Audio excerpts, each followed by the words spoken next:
أعوذ بالله من الشيطان الرجيم بسم الله الرحمن الرحيم الله وبركاته.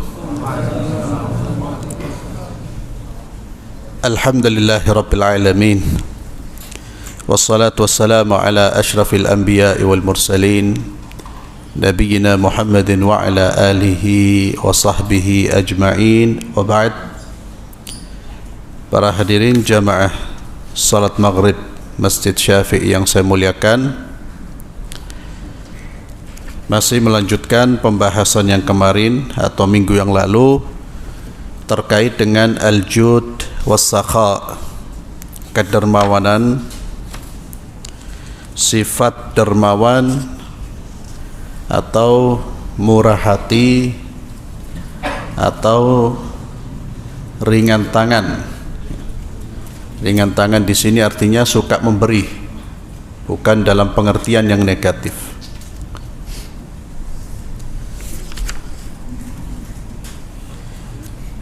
Melanjutkan hadis yang telah kita baca sebagiannya pada pertemuan yang lalu dari Ibnu Mas'ud radhiyallahu anhu, qala Rasulullah sallallahu alaihi wasallam, ayyukum mal warithihi ahabbu ilaihi min malih. Siapa di antara kalian yang harta ahli warisnya itu lebih dia sukai daripada hartanya sendiri? Ini pertanyaan dari Nabi sallallahu alaihi wasallam. Dan ini salah satu metode dakwah Nabi. Cara Nabi menyampaikan pesan di antaranya adalah dengan melemparkan pertanyaan, sehingga mereka berpikir. Ini yang beberapa kali saya sampaikan, tatkala kita ingin memberi nasihat kepada siapapun, itu gunakan cara-cara yang berbeda. Sekali waktu mungkin dengan metode ceramah, satu arah kita langsung memberi nasihat. Sekali waktu dengan membuka pertanyaan dulu, membuka pertanyaan. Dan membuka pertanyaan ini sekali lagi memang salah satu metode yang paling mengena, karena orang yang ditanya atau siapa yang ingin disampaikan pesan kepadanya itu, dia akan mempersiapkan diri dengan pertanyaan. Itu otomatis akalnya, hatinya itu hidup dan merespon. Berbeda langsung kalau orang duduk kita beri nasihat. Terkadang wajahnya menghadap kita, pikirannya sedang menghadap Ka'bah umpamanya. Jauh antara pikiran dengan wajahnya. Tapi kalau kita melemparkan pertanyaan, dia merespon, itu artinya dia sudah siap untuk menerima apa yang kita sampaikan. Itu salah satu metodenya Nabi. Nabi bertanya, melemparkan pertanyaan, siapa di antara kalian yang hartanya itu lebih dia sukai, yang harta ahli warisnya itu lebih dia sukai daripada hartanya sendiri, lebih dia cintai daripada hartanya sendiri? Para sahabat menjawab, ya Rasulullah, ma min ahadin illa maluhu ahabbu ilaih. Ya Rasulullah, tidak ada di antara kita yang harta orang lain lebih dia cintai daripada hartanya sendiri. Setiap orang lebih mencintai miliknya, lebih eman dengan miliknya. Faqal, Nabi sallallahu alaihi wasallam kemudian memberikan penjelasan, fa inna malahu ma qaddam wa malu warithihi ma akhar. Sesungguhnya harta milik seseorang itu adalah harta yang telah dia infakkan. Itu harta dia yang sesungguhnya. Karena itulah harta yang nanti akan dia lihat hasilnya di hari kiamat. Jadi orang yang menginfakkan itu dia sedang menabung hartanya di rekening akhirat dengan kelipat gandaan hasil yang luar biasa. Maka harta yang dia infakkan tidak lenyap, itu tetap miliknya dia. Wa malu warithihi ma akhar. Harta ahli warisnya itu adalah harta yang dia tinggalkan. Harta yang kita tinggalkan itu bukan milik kita. Kalau kita sudah meninggal, harta yang tertinggal itu sudah berpindah tangan dari kepemilikan kita menuju kepemilikan ahli waris. Oleh karena itu, siapapun tidak bisa mengatur hartanya setelah meninggal, tidak bisa. Dia harus kembali kepada hukum Allah. Dia boleh mengatur, memberi wasiat, tapi diatur oleh Allah. Tidak boleh lebih dari sepertiga. Tidak boleh kepada ahli waris. Tidak bisa seenaknya dia nanti kalau saya wafat ya rumah ini punya kamu, rumah ini punya ini. Kalau itu wasiat kepada ahli waris, batal. Kalau itu lebih dari sepertiga, batal. Walaupun dia sudah menulis surat, bahkan ditandatangani oleh notaris. Lah, karena bukan hartanya dia. Harta yang sesungguhnya, harta milik kita itu harta yang kita infakkan. Harta yang kita tinggal tidak kita infakkan, itu sudah milik orang lain. Maka Nabi mengingatkan, terkadang kita itu lebih mencintai harta ahli waris kita. Harta disimpan sampai meninggal, ya sudah. Itu bukan harta kita. Ini di sini anjuran untuk bersedekah. Kemudian di antara ucapan-ucapan salaf ridwanullah alaihim ajma'in, qala Ali bin Abi Talib radhiyallahu tabaraka wa ta'ala anhu, idza aqbalat 'alaika ad-dunya fa anfiq minha fa innaha la tughni. Kata Ali bin Abi Talib radhiyallahu tabaraka wa ta'ala, jika datang dunia kepadamu, maka infakkan sebagian dari dunia yang kamu miliki itu. Karena dunia itu tidak akan terus mencukupi kita. Harta yang nanti justru akan bermanfaat kepada kita, itu yang kita infakkan dari milik kita, dari dunia kita itu.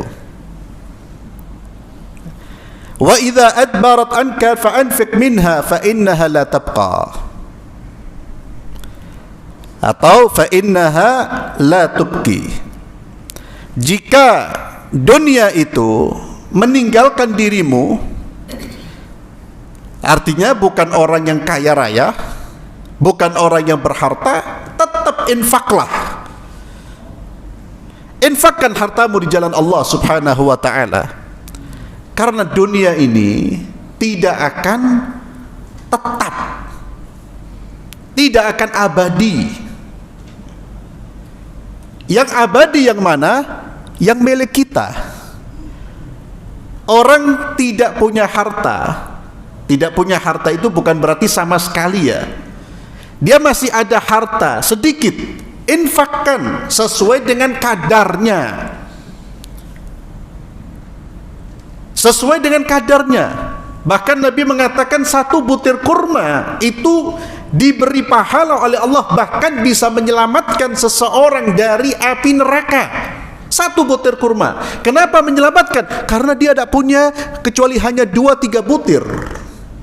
Satu butir berarti dia sedekahkan berapa? Sepertiga. Kalau dia punya 2 butir, separuh.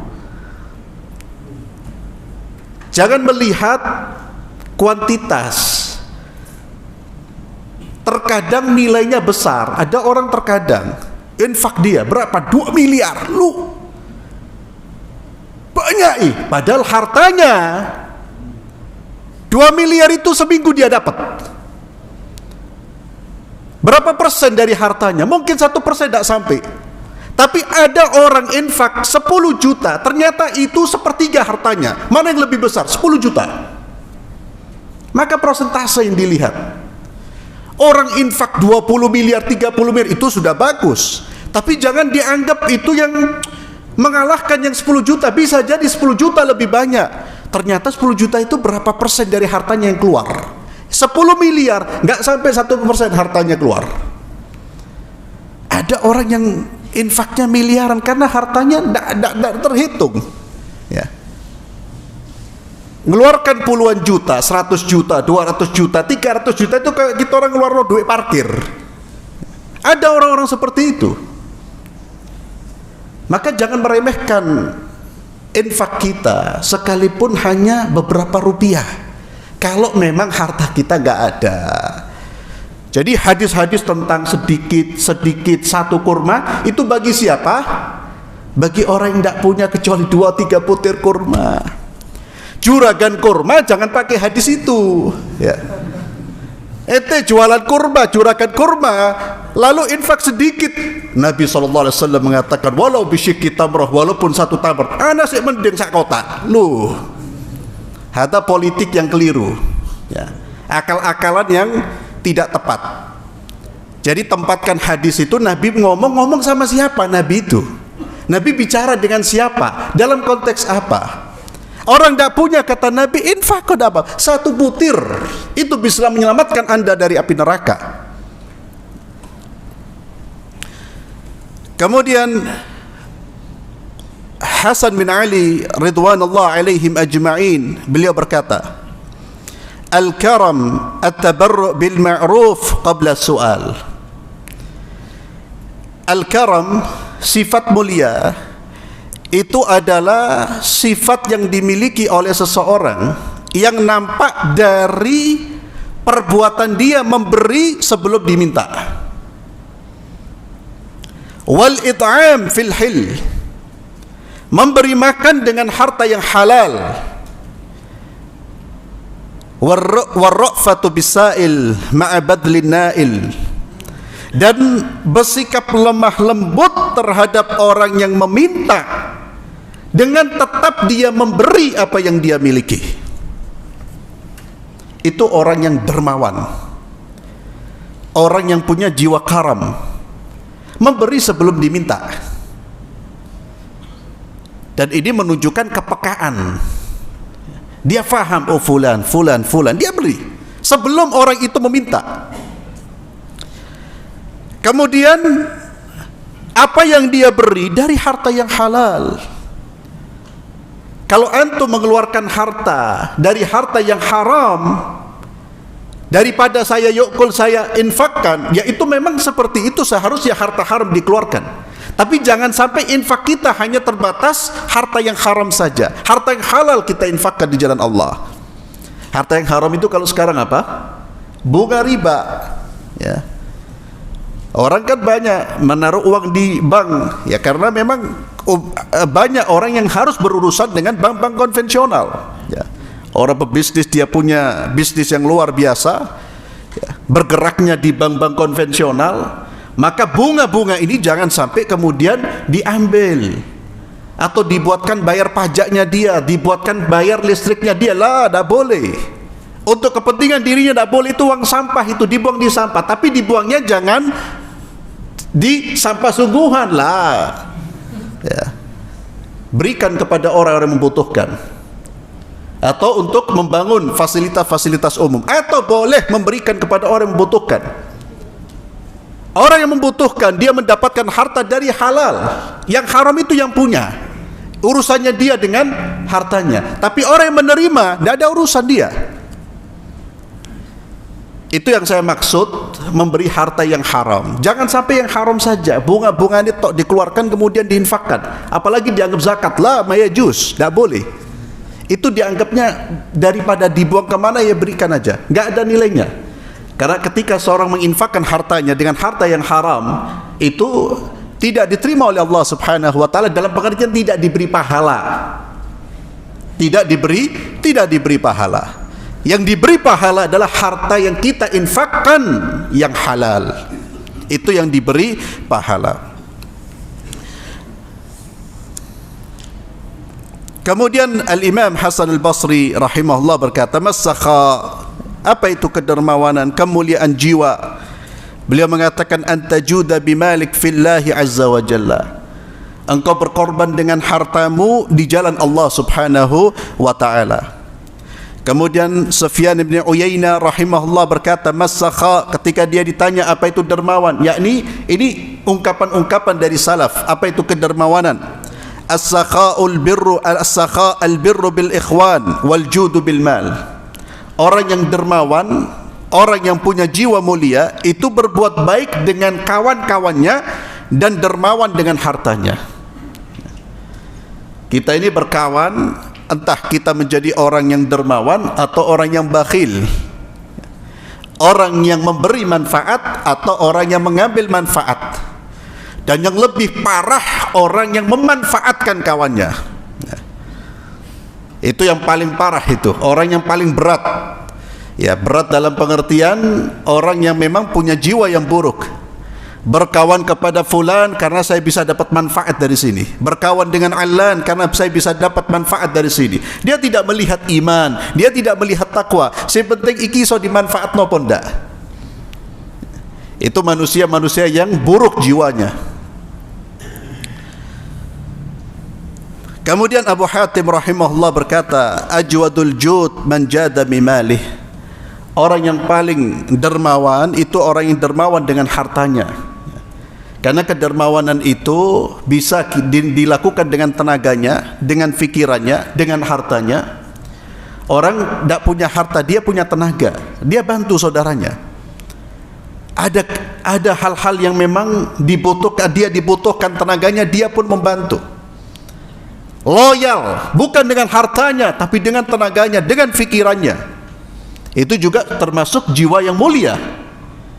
Tapi kalau seseorang bisa dengan hartanya, fikiran dengan hartanya, maka itu lebih mulia. Dan Nabi SAW memberikan peluang kepada semua orang untuk berbuat baik. Semua orang. Yang harta dengan hartanya. Yang tidak punya harta, kata Nabi, kamu bantu orang yang butuh bantuanmu. Bahkan sampai disebutkan oleh Nabi seperti mengangkat barang. Itu sama dengan kita membantu, sedekah itu. Kalau kamu tidak punya uang. Jadi kebaikan itu tidak tertutup bagi siapapun. Sedekah pun tidak tertutup bagi siapapun. Kita tidak punya harta, ada sedekah yang lain. Bahkan sampai Nabi SAW mengatakan, tabassumuka fi wajhi akhika laka sadaqah. Senyuman kita menunjukkan wajah berseri-seri, senyum di hadapan orang, itu sedekah, kata Nabi. As-sakhiyu qaribun minallah. Orang yang dermawan, baik hati, suka memberi, qaribun minallah, dia adalah orang yang dekat dengan Allah. Qaribun minan nas, dia juga pasti dekat dengan manusia. Orang senang dengan orang-orang seperti itu. Bahkan orang bakhil pun senang dengan orang yang dermawan. Tidak ada manusia yang tidak senang dengan orang yang dermawan itu. Orang yang bakhil pun senang dengan orang yang dermawan. Dia dekat dengan manusia dan dekat dengan Allah jika kedermawanannya karena Allah. Ba'idun 'anin nar. Orang seperti itu jauh dari neraka. Dan ini banyak sekali dalil-dalil menunjukkan bagaimana sedekah itu memadamkan murkanya Allah, memadamkan amarahnya Allah, memadamkan api neraka. Wal bakhil, adapun orang bakhil, ba'idun 'anillah, adalah orang jauh dari Allah. Adalah orang yang jauh dari Allah. Ba'idun 'anin nas. Dia sudah jauh dari Allah, manusia juga tak senang dekat-dekat dengan dia. Dan biasanya yang dekat ya sama-sama bakhil. Sekalipun perkumpulan bukhala ini mencintai orang-orang yang dermawan. Qaribun minan nar. Orang yang bakhil itu dekat dengan api neraka. Di dalam beberapa kisah, dan ini menunjukkan kedermawanan Rasulullah sallallahu alaihi wasallam. Kana Rasul sallallahu alaihi wasallam ajwadan nas wa askhahum. Nabi sallallahu alaihi wasallam itu manusia yang paling dermawan. Tidak ada manusia yang lebih dermawan daripada beliau sallallahu alaihi wasallam. Waqad atahu rajulun فسأله فأعطاه غنما سدت ما بين جبلين فرجع إلى قومه وقال أسلموا فإن محمدا يؤتي عطاء من لم يخشى الفاقة. Ada seorang datang kepada Rasulullah sallallahu alaihi wasallam. Dia meminta kepada Nabi. Nabi pun memberi ghanam, kambing, yang mana begitu banyaknya sampai menutup tempat antara dua gunung. Banyak sekali diberi oleh Rasulullah SAW. Sampai-sampai dia kembali kepada kaumnya. Dia mengatakan kepada kaumnya, aslimu, hei kaumku, masuk Islamlah. Sesungguhnya Muhammad memberi pemberian orang yang tidak takut miskin sama sekali. Ini manusia mulia ini, ayo masuk Islam. Nabi itu seringkali memberi harta yang banyak kepada orang-orang yang diharapkan keislamannya, atau orang-orang yang baru masuk Islam, yang mana Nabi memberi bertujuan untuk memperkuat imannya. Sebagaimana pada perang Hunain, Nabi memberikan harta yang banyak kepada beberapa orang mu'allafa qulubuhum, orang-orang yang baru masuk Islam. Dan ini salah satu strategi dakwah, salah satu cara kita menarik hati manusia dengan harta. Maka salah satu asnaf, salah satu golongan yang berhak menerima zakat, al-mu'allafatu qulubuhum, orang-orang yang diharapkan keislamannya, atau orang-orang yang muslim yang diharapkan dia semakin kuat dengan keislamannya. Dan strategi ini dipakai oleh orang-orang di luar Islam. Mereka masuk ketika ingin menarik masyarakat dari agamanya, menarik untuk menuju agama mereka. Pertama kali yang mereka lakukan tidak langsung berbicara tentang Tuhan, apa yang mereka lakukan? Kerja sosial. Dan itu terjadi. Mereka ngerti caranya. Kerja sosial dulu, Pak. Membantu, memberi sembako gratis, memberi perlengkapan sekolah buat anak-anak secara gratis. Muslim tentu yang dibidik. Orang-orang yang nggak punya, sudah lemah secara ekonomi, lemah secara akidah, mendapatkan bantuan seperti itu, maka dia akan menjadi orang yang sami'na wa ata'na.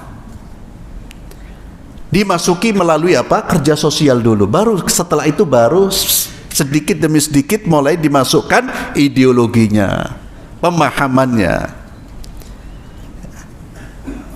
Ini yang dilakukan mereka, yang tidak kita lakukan. Ya. Kita kadang-kadang ke satu tempat yang fakir, fuqara wal masakin, orang butuh makan, datang bicara akidah, Allah tauhid itu bla bla bla, dilempar sama masyarakat. Ini keluar sudah. Kita butuh makan, bukan butuh ceramah. Ya. Itu praktiknya seperti itu. Tapi kalau antum masuk dulu kerja sosial, setelah kerja sosial antum berbicara, orang akan buka telinganya. Oh iya, memang sungguhan orang ini membantu kita ini. Ekonomi itu penting, Pak. Masuk melalui bab fulus ini penting. Ya. Itu yang dilakukan oleh Nabi. Nabi memberi. Dan Nabi ketika mendapatkan harta, tidak satu pun kemudian, oh ini buat saya seorang Nabi, saya seorang alim, kiai, ustadz, oh bagian kita orang ngono. Lah, semua diberi oleh Rasulullah SAW. Dan ini tidak mudah ya akhi. Antum pejabat, pemimpin, dapat gelontoran harta, Allahu Akbar, goyang, Pak. Hatta soli subuhnya di masjid, Pak. Duit ini loh, ya Allah. Orang yang lurus kena duit bisa jatuh kok. Merek ludah. Yang lurus bicaranya lurus kena duit ake loh. Tawaran-tawaran menggiurkan sekalipun haram dilakoni ya akhi. Riba jangan, tapi ada tawaran depan mata, lu menggiurkan orang riba, tutup mata dia. Akhirat tuh ditipu. Khalas. Uang, wallahu akbar. Itu yang perlu kita minta kepada Allah. Ya Allah, jauhkan kami dari fitnah dunia. Bukan jauhkan dari dunia lah, kita hidup di dunia, kita harus cari dunia, tapi fitnah dunia. Dunia yang membuat terfitnah, membuat harta kita, membuat agama kita terfitnah. Itu yang dilakukan oleh Rasulullah sallallahu alaihi wasallam. Kemudian Nabi sallallahu alaihi wasallam, "Wa ma su'ila syai'an qat faqala la." Allahu akbar. Di antara sifat Nabi, beliau tidak pernah diminta lalu menolak. Beliau tidak pernah diminta kemudian tidak memberi. Tidak pernah beliau mengatakan la. Ada sifat beliau sallallahu alaihi wasallam. Ya Allah, berat ya akhi. Tidak ada yang seperti beliau. Ya tidak mungkin lah. Ajwadun nas. Bahkan beliau pernah diberi pakaian, kemudian diminta oleh salah seorang sahabatnya. Diberi oleh Nabi. Dan pakaiannya Nabi tidak seperti kita orang. Kita ini betina kan ganti baju. Ada ganti baju pagi sore, ganti baju, dia banyak pakaiannya. Nabi tidak. Nabi hidup sangat sederhana. Kita lihat bagaimana rumah beliau sallallahu alaihi wasallam. Ketika diminta oleh sahabatnya diberi, sahabat-sahabat yang lain marah dengan sahabat ini. Kami tidak tahu kondisinya Nabi tak? Itu kalau bahasa kita. Apa kata sahabat ini? Demi Allah, saya minta bukan karena apa-apa, tapi saya minta agar saya nanti dikafani dengan pakaian bekas yang dipakai oleh Rasulullah SAW. Ya. Dan beliau wafat dengan bekas pakaian yang dipakai oleh Rasulullah SAW. Bukan minta karena seperti sekarang orang minta karena ingin memperkaya diri lah. Dan diberi oleh Rasulullah SAW. Wa ma su'ila syai'an qat faqala la. Tidak pernah mengatakan tidak. Dan buktinya, sebagaimana disebut di dalam satu riwayat disebutkan oleh Umar bin Khattab, ada seorang datang kepada Rasulullah sallallahu alaihi wasallam. Wa jaa rajulun fasa'alahu faqal. Seseorang datang kepada Rasulullah, lalu Nabi mengatakan, ma indi syai', saya tidak punya apa-apa. Dan Nabi sadiq. Kita mungkin punya, tapi seringkali mengatakan saya tidak punya apa-apa. Ya. Rumahnya 3, saya tidak ada apa-apa. Ya. Nabi SAW ketika mengatakan ma indi syai', saya tidak punya, memang tidak punya apa-apa. Pernah suatu seseorang datang kepada Rasulullah minta dijamu, atau dia lapar kemudian Nabi ingin menjamu, datang ke rumah istrinya, istrinya mengatakan kami tidak punya makanan ya Rasulullah. Rumahnya Nabi itu. Kita orang masih kenyang, ngamuk-ngamuk, ngomel-ngomel di rumah. Ya. Setiap hari masih makan nasi, masih mengatakan tidak ada apa-apa, ana ini fakir ya akhi, la haula wala quwata illa billah. Nabi pernah keluar dengan diberi batu, diganjal. Abu Bakar pernah keluar. Wallahi kita ini banyak yang tidak bersyukur. Bahkan kita termasuk orang yang tidak bersyukur itu. Seringkali kita mengeluh dengan sesuatu, kehilangan sesuatu, atau tidak mendapatkan sesuatu saja sudah mengatakan, ya Allah, seakan-akan di dunia dan seisinya hilang dari tangannya. Nabi SAW mengatakan, ma indi syai', saya tidak punya apa-apa. Akan tetapi, apakah Rasulullah kemudian berdiam diri? Beliau mengatakan, walakin ibta' alayya fa idza ja'ana syai' qadainah. Walakin ibta' alayya fa idza ja'ana syai' qadainah. Akan tetapi kamu belilah kebutuhanmu, nanti saya yang bayar. Akan tetapi belilah kebutuhanmu, saya yang bayar. Kalau nanti kami mendapatkan harta, kami akan bayar apa yang menjadi kebutuhanmu. Faqala Umar bin Khattab yang berada di samping Rasulullah sallallahu alaihi wasallam, ya Rasulullah, ma kallafaqallahu ma la taqdir alaih. Ya Rasulullah, Allah tidak membebanimu dengan apa yang kamu tidak mampu ya Rasulullah. Nabi tidak bisa memberi, tapi apa solusinya? Kata Nabi, kamu beli, nanti saya yang bayar. Umar mengatakan, ya Rasulullah, Allah tidak membebani dirimu dengan apa yang kamu tidak ada ya Rasul, dan cukup kata-kata yang baik darimu ya Rasulullah. Ma indi syai', saya tidak punya apa-apa. Fakariha an-nabiy sallallahu alaihi wasallam dzalik. Nabi tidak senang dengan ucapannya Umar. Kata para ulama, ketidaksukaan Nabi dengan ucapan Umar bukan ucapannya Umar salah secara syar'i. Secara syar'i benar. Memang Nabi tidak ada dibebani sesuatu yang tidak punya. Tapi Nabi tidak suka dengan perkataan Umar, karena itu bertentangan dengan tabiatnya orang-orang mulia, orang-orang yang berada di puncak kedermawanan. Ketika dia biasa memberi lalu tidak memberi, ada yang ganjel bagi dia. Bagaimana saya bisa memberi orang ini? Bukan salah secara syar'i perkataan Umar. Fakariha Nabi sallallahu alaihi wasallam. Faqala ar-rajul min al-ansar, ada seorang dari kalangan Ansar, ya Rasulullah, anfiq wa la takhsha min dhil arsy iqlalan. Ya Rasulullah, infak dan janganlah takut dari Tuhan pemilik arsy kemiskinan. Infakkan. Kita punya Tuhan dari pemilik arsy. Apakah orang Ansar ini menasehati Nabi karena Nabi tidak mau infak? La. Ini bukan nasihat. Karena Nabi justru membenci siapa? Perkataan Umar bin Khattab. Ya Rasulullah, biarkan sudah. Nabi ketika mendengar ucapan Ansar ini, beliau tersenyum tertawa. Waqala, lalu beliau berkata, bihada umirtu, dengan ini saya diperintahkan. Allahu Akbar, hadzal karam. Dan ini puncak. Sekali lagi tidak ada manusia yang bisa menyamai beliau sallallahu alaihi wasallam. Tidak ada yang bisa. Dan ini ikhwani fillah, ya sunnahnya Nabi. Sunnah itu artinya jalan ya. Kalau kita bicara sunnah itu jalan. Jalannya Rasulullah sallallahu alaihi wasallam.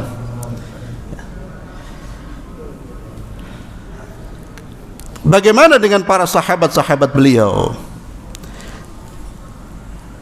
Laqad kana Abu Bakar radhiyallahu anhu fi hayatihi al-khassa min absatin nas ma'ishatan wa ma'kalan wa malbasan.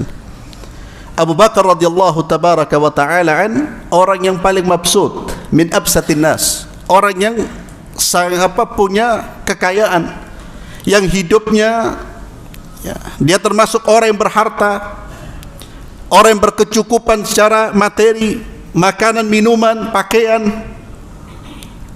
Artinya orang kaya raya. Akan tetapi setiap kali ada kesempatan untuk berinfak, beliau infakkan hartanya di jalan Allah. Dan tidak tanggung-tanggung harta yang dikeluarkan oleh Abu Bakar. Hatta idza ihtajal muslimun ila al-mal lil infaq fi ghazwati Tabuk. Sampai datang peperangan Tabuk. Dan Nabi SAW memotivasi para sahabatnya untuk berinfak, untuk mengeluarkan harta mereka di jalan Allah. Ja'a Abu Bakar radhiyallahu anhu. Abu Bakar datang dengan membawa hartanya. Umar datang membawa hartanya. Para sahabat berlomba-lomba membawa hartanya. Dan pada saat itu Umar bin Khattab radhiyallahu anhu ingin mengalahkan Abu Bakar dalam hal kebaikan. Karena sebelumnya Umar ketika ingin berbuat kebaikan selalu didahului oleh siapa? Abu Bakar. Setiap kali Umar mau berbuat kebaikan, Abu Bakar sudah mendahului. Kata Umar, sekarang wahai Abu Bakar, anak kalahkan ente. Dalam hatinya. Maka ketika dia datang membawa hartanya, separuh hartanya diinfakkan oleh Umar bin Khattab. Dia mengira Abu Bakar akan menginfakkan hartanya kurang dari separuh, nisfu malih. Sehingga ketika Nabi bertanya, ya Umar, ma abqaita li ahlik, yang kamu sisakan untuk keluargamu apa? Ya Rasulullah, nisfah, separuhnya ya Rasulullah. Abqaitu nisfah. Abu Bakar datang kemudian memberikan hartanya. Ya Abu Bakar, ma abqaita li ahlik, yang kamu sisakan untuk keluargamu berapa ya Abu Bakar? Apa yang kamu sisakan? Allah wa rasuluh, hanya Allah dan Rasulnya. Habis hartanya. Umar bin Khattab khalas, angkat bendera putih sudah. Ya, ini manusia tidak bisa diungguli nih. Ini manusia tidak bisa. Umar pernah ingin membawa barang, membawa santunan untuk para janda. Ternyata sudah ada santunan. Kata Umar, siapa ini yang mendahului saya? Dan mereka itu kalau bawa santunan di tengah-tengah kegelapan, tidak ada orang lihat itu. Berlomba-lombanya di situ. Ya, bergerilya itu. Sekarang antum santunan di selfie dulu, masya Allah. Ya, tapi tidak semuanya selfie salah ya. Terkadang memang harus dilaporkan. Ya, juga ada niat untuk motivasi ma fi syai'. Tapi kalau tidak ada apa-apa, naudzubillah. Itu yang dilakukan oleh mereka. Umar datang, ya Allah, ternyata santunan. Diintip keesokan harinya ternyata Abu Bakar. Umar berbuat ini, Abu Bakar duluan. Abu Bakar duluan sampai pada saat Tabuk, Umar mengatakan, "Khalas, ini saatnya saya mengalahkan Abu Bakar." Karena mereka itu berlomba-lomba dalam kebaikan. Yatanafas, berlomba-lomba di dalam kebaikan. Kalau urusan akhirat, Allahu Akbar. Ya. Satu tidak ingin dikalahkan oleh yang lain. Abu Bakar mengeluarkan seluruh hartanya di jalan Allah Subhanahu wa taala. Namun kata para ulama memberikan catatan. Kalau orang imannya tidak sekuat Abu Bakar, jangan melakukan seperti Abu Bakar.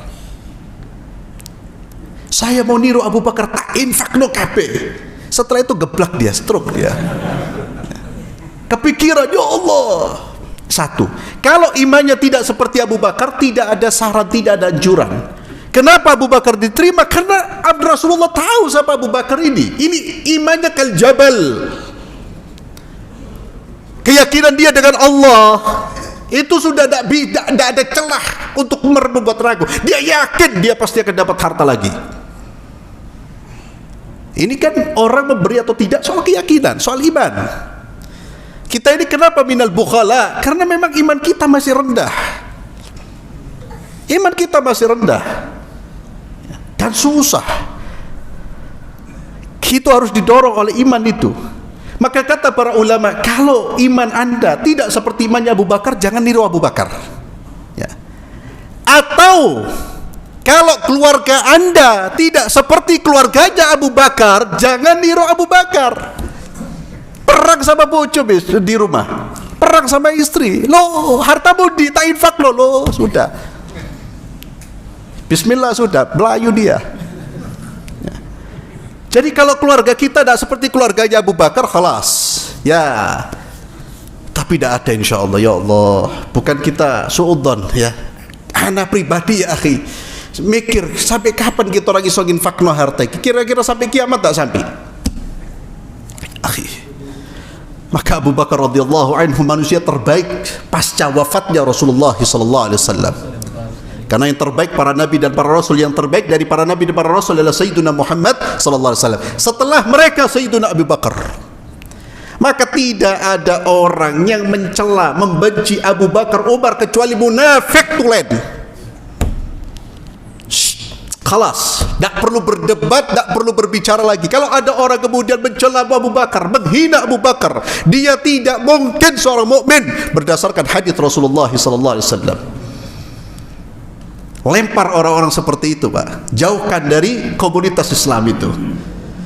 Dan tidaklah hadis-hadis sampai kepada kita. Islam ini kita jalankan dengan sabda-sabda Rasulullah SAW. Bahkan Al-Quran tidaklah sampai kepada kita kecuali melalui jalur sahabat Rasulullah SAW. Kalau sahabat kemudian dilecehkan, direndahkan, dihinakan, bahkan dikafirkan, berarti mereka tujuannya ingin merusak Islam. Kalau sahabat sudah tidak adil, sahabat itu sudah tidak dipercaya, maka hadis yang kita baca itu gak bisa diterima. Karena dari mana sampai?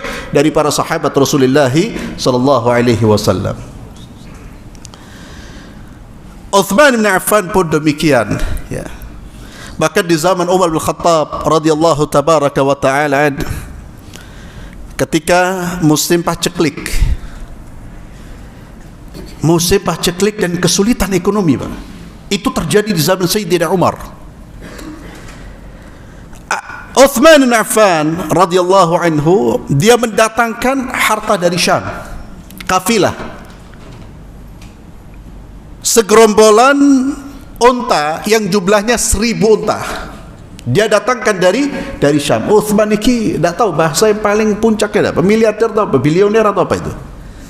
Ya, sudah orang tajir yang melintir sudah ini. Ya. Tapi saya yang sekarang yang tajir-tajir bukan dipegang orang Islam. Ya. Kita hanya teriak-teriak saja, marah-marah saja. 9 naga ngamuk-ngamuk terus, 9 naga disebut-sebut terus. Kok zikir? Hawas dia. Ya salahnya kita orang sudah. Utsman bin Affan mendatangkan perniagaan 1000 itu Satu unta dengan perlengkapannya.